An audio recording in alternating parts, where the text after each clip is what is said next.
असद, अगर ये कैंसिल ये जो सजेशन है ये बीसीसीआई को एक्सेप्टेबल ना हुई, पाकिस्तान की जो सजेशन है, फिर आगे कैसे बढ़ा जाएगा? आईसीसी पर ठीक ठाक कंट्रोल है, आगे इंडिया ने अहम इवेंट्स हैं वो भी होस्ट करने हैं, फिर जयशाह साहब भी अब बन गए हैं चेयरमैन, आप क्या समझ रहे हैं फिर आगे क्या होगा? देखिए जी, एक तो बात ये है कि इवेंट कैंसिल ऐसे नहीं होते। ये एक नॉर्मल इवेंट नहीं है, ये एक बायलैटरल सीरीज नहीं है, ये एक ट्राई सीरीज नहीं है, ये एक आईसीसी इवेंट है। तो इसके अंदर तमाम टीमें शरीक जो होना चाह रही हैं उनको होना पड़ेगा, क्योंकि उनके बोर्ड्स जो हैं उनको ये चीज़ खेलनी पड़ेगी।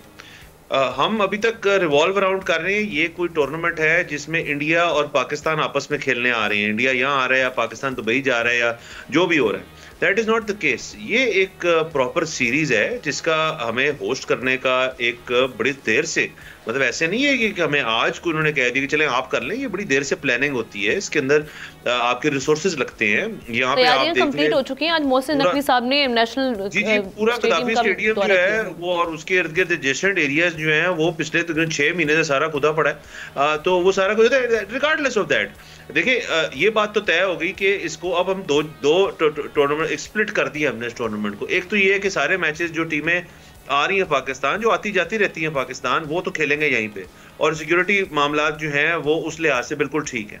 इंडिया ने पहले ये चीज़ जो शुरू की कि जी हम नहीं आएंगे और हम नहीं खेलेंगे फॉर XYZ रीज़न, जो भी वो कोट करते हैं, उसमें सिक्योरिटी तो कोई एलिमेंट था ही नहीं। ये तो एक सिर्फ क्रिकेट को यूज किया गया है एक पॉलिटिकल पॉइंट ऑफ व्यू से, और इसके ऊपर बिल्कुल तनकीद होनी चाहिए मौजूदा जो इंडियन हुकूमत है।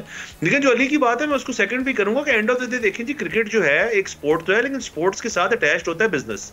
It is treated as sports, sportsmanship, वो तमाम बातें अपनी जगह बिल्कुल दुरुस्त है, लेकिन बड़ा क्लोज सेकंड या इक्विवेलेंट फैक्टर होता है उससे जितने आप पैसे कमाते हैं। अच्छा, अब उस चीज को मद्देनजर रखते हुए इंडिया जो है उसने जब हमने अनाउंस कर दिया जी हम हाइब्रिड मॉडल पे जा रहे हैं, उसके बाद उन्होंने थोड़ा चुप हो गए, उन्होंने थोड़ा कंसोलिडेट अपने आप को चुप करके और मजीद डिस्कशन के अंदर चले गए, और अभी तक उनका जो फाइनल वर्डिक्ट है वो आपने जैसे कहा डेडलॉक के अंदर है। अच्छा, वो भी यही सोच रहे होंगे जी कल को हमारे यहाँ जब कोई टूर्नामेंट होगा और पाकिस्तान जो है वो नहीं आएगा तो हमें भी उसका रेवेन्यू लॉस है। एंड में कहानी सारी ये डल रही है कि सब अपने अपने ना अकाउंटेंट्स को उन्होंने बिठाया हुआ, एक पेंसिल दी हुई है कि यार लिखी जाओ कि कितना कितना नुकसान पोटेंशियली हो सकता है, उस चीज को वो मिटिगेट कर रहे हैं। अच्छा, अब उसके अंदर आप आ जाए दूसरी चीज पे कि इसमें लॉस किस चीज का है। इसमें लॉस तो इफेक्टिवली गेम का है।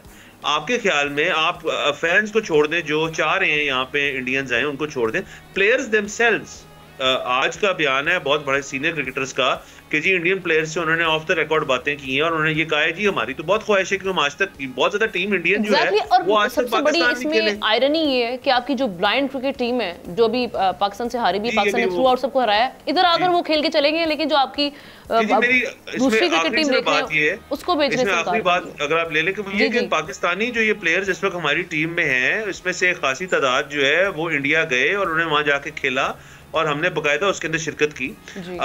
जो जितने इंडियन प्लेयर्स इस टीम के अंदर, उनमें से मेरे ख्याल में कोई भी आज तक पाकिस्तान में आके उसने क्रिकेट नहीं खेली।